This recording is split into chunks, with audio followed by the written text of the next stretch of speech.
Hey, welcome to On This Day. Today's date is January 30th, almost the end of the month. It is National Croissant Day. National Croissant Day celebrates one of the world's most famous breakfast meals. Although most people believe that the croissant was invented in France, its actual birthplace is Vienna, Austria. I have a high school friend we called Croissant because they're flaky, just like him. There are 336 days left in 2020. This is the fifth Thursday of the year. Let's see what past January 30th have given us.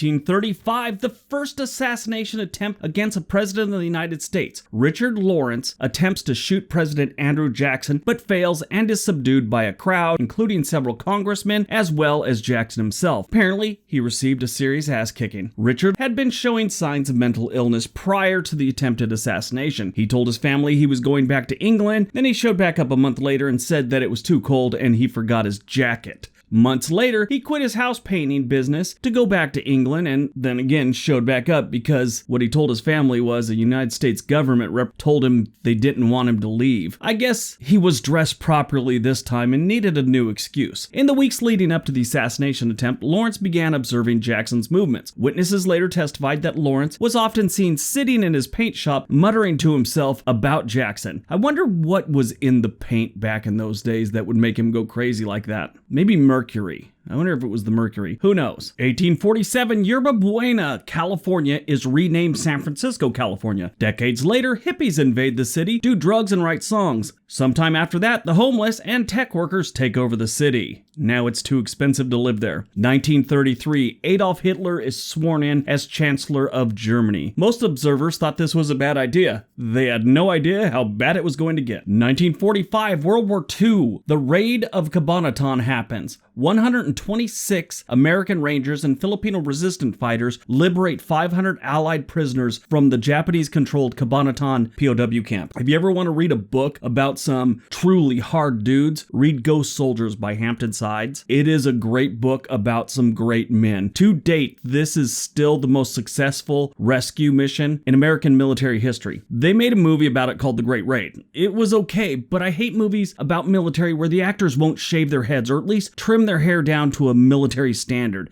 If you're going to play the American soldier, at least look like an American soldier while playing the role. Benjamin Bratt was the star of the movie, and his hair was far too long. I know that's a minor thing and it's kind of stupid, but when you've been in the military, it kind of rubs you the wrong way. 1968, the Vietnam War. The Tet Offensive launched by forces of the Viet Cong and North Vietnamese Army against the South Vietnamese and United States and other allies. The offensive was the largest military operation conducted by either side up to this point of the war. It could have done way more damage to the Americans and the Allies, but some Viet Cong units launched prematurely in the late hours of January 30th, and this kind of gave all the other units across the country the heads up that something was going on, and by the time the main force launched, the US and its allies were a little more prepared. 1969, the Beatles' last public performance on the roof of Apple Records in London. The impromptu concert was, broken up soon after by the police. Hard to believe 1969 was the last public performance by the Beatles. 1982, Richard Screntna writes the first PC virus code, which is 400 lines long and disguised as an Apple boot program called Elk Cloner. So basically, this was the first official dick move of the computer age. He went on to create a search engine that's now defunct, and these days he has a restaurant finding app called Tobiko. Tobiko. I have the app, it's kind of cool. Born on January 30th, 1930, Gene Hackman, American actor and author. Great act, French Connection,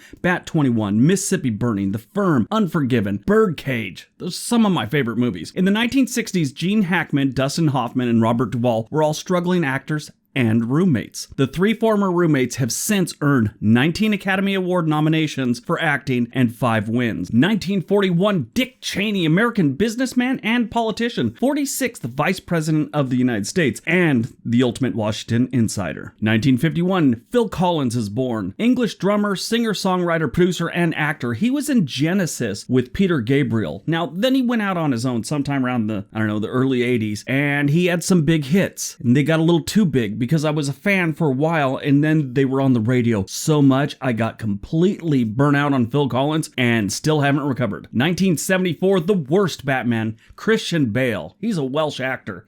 You know, I lost all respect for this dude. Not like my respect for anyone matters that I don't know, which I hate it when people say that in the comment section of my videos. I lost a lot of respect for you. I don't care. Anyway, I don't like this dude. Ever since that audio came out of him just berating a stagehand on some movie he was filming, he's just yelling at him, calling him a loser and all kinds of things. And this went on for like 5 minutes. Total dick move. Died on January 30th, 1948, Orville Wright of the Wright brothers. He was an American pilot and engineer. You know, the guys that taught us how to fly? He was co-founder of the Wright Company. He was 76 years old. Wilbur Wright, his brother, only made it to 1912. He died at the age of 45. Also in 1948, the world lost Gandhi. Gandhi was an Indian lawyer who became the leader of the Indian independence movement against British rule. He employed nonviolent resistance to lead a successful campaign for India's independence from Britain, and in turn inspired movements for civil rights and freedom across the world. He was assassinated on January 30th by an advocate of Hindu nationalism who believed Gandhi was favoring other religious groups during the partition of India. They were splitting it up basically by religious groups. Now that the British left, they turned it into states that were going to basically be states for certain religions. Anyway, the assassin's trial lasted about a year. 7 days after he was found guilty, he was put to death by hanging. India doesn't mess around. No appeals, nothing. They just took him outside and strung him up. I don't know why the case took a year. I mean, the guy shot him at point blank, 3 bullets to Gandhi's chest in a crowd of people, and they apprehended him right there. Weird.